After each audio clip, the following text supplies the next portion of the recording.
Hey guys, this is Giridhar and I'm going to talk about the Vivo V5.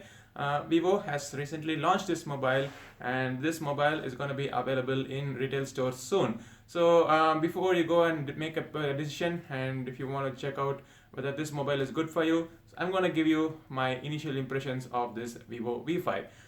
Well, to start with, the design. The design is something not new. We have seen this design in other mobiles. It quietly resembles the Oppo and also the iPhone 6s to an extent. Uh, to be frank, this is not innovative design, but Vivo has taken the tried and tested route to make sure that they bring you a solid construction and a perfect device that would work for many. And it's also got a premium look to it, metal body on the back and 2.5D glass on the front, and everything about this gives you a premium feel. It's also quite ergonomic to hold in the hand. Though it's a 5.5-inch device, I have no issues holding this device and I've been using it for the past couple of days, and I could confidently say that this device has got a good ergonomics. On the front you have the 2.5D glass with a 5.5-inch screen, and also you get a tempered glass pre-applied on the screen, and there is a fingerprint scanner on the front. It's not a mechanical tactile button, it's a capacitive fingerprint sensor. It works really fast and is quite accurate as well. On the top you have the 20 megapixel camera. I'll talk about the 20 megapixel camera soon, and also has a single LED flash which Vivo calls the moonlight flash. At the back you have the 13 megapixel camera with again a single LED flash and the Vivo branding, and also some information which says that it is designed by Vivo. Obviously, it's a Vivo mobile. On the right side, you have the volume rocker and the power button. On the bottom, you have the USB micro USB port, and also speaker grills and a 3.5 audio jack and a mic. At the top, there is practically nothing, and the mobile is kind of very flush on the back, plain design, no protruding camera. It's easy to hold in the hand thanks to the matte finish and the premium metal body construction. I would say that this has got a very solid construction and a quality, and the quality of material speaks for itself. Talking about the performance, this mobile is powered by a MediaTek octa-core processor, MT6750 I believe, and it's got 4 GB of RAM and 32 GB of internal storage, which is expandable by up to 128 GB. It's got a dual SIM capability, but it's a hybrid SIM tray. You can either use it as a dual SIM or you can use a single SIM and a SD card. Otherwise, I haven't tested out with this mobile.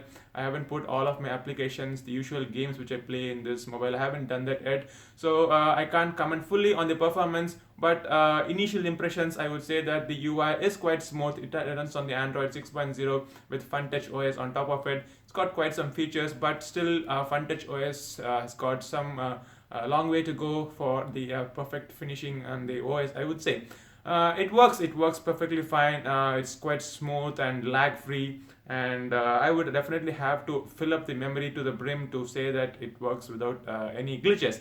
Anyway, these are my first impressions. I'll be doing a detailed review later on. Talking about the camera, the mobile has got a 20 megapixel front facing camera, and this is a highlight of this mobile. I don't recollect seeing any mobile over 16 megapixel on the front, and 20 megapixel is really good. And I would say that though pixels don't count, the quality of the camera has to speak for itself. I have clicked a lot of shots in this 20 megapixel front facing camera, and I will leave a link below to you can actually go and check out all these photos by yourself.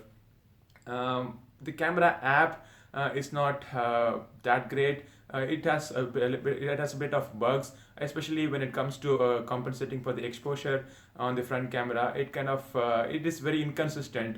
Well, I used a third-party camera application called the Camera Zoom. The link is also below, and this is. When using this application, I found that the front-facing camera is really good. It's kind of very sharp. The color reproduction is perfect, and the moonlight flash isn't hitting the face on very hard. It kind of gives you a nice fillet. It doesn't look like an artificial light. It's very smooth and natural. I don't generally do flash photography, but I wanted to try out this moonlight flash which Vivo kind of advertises massively. So I found that it kind of gives you a nice fill light to fill those shadows when you're dark shadows, but it doesn't really work well on indoors.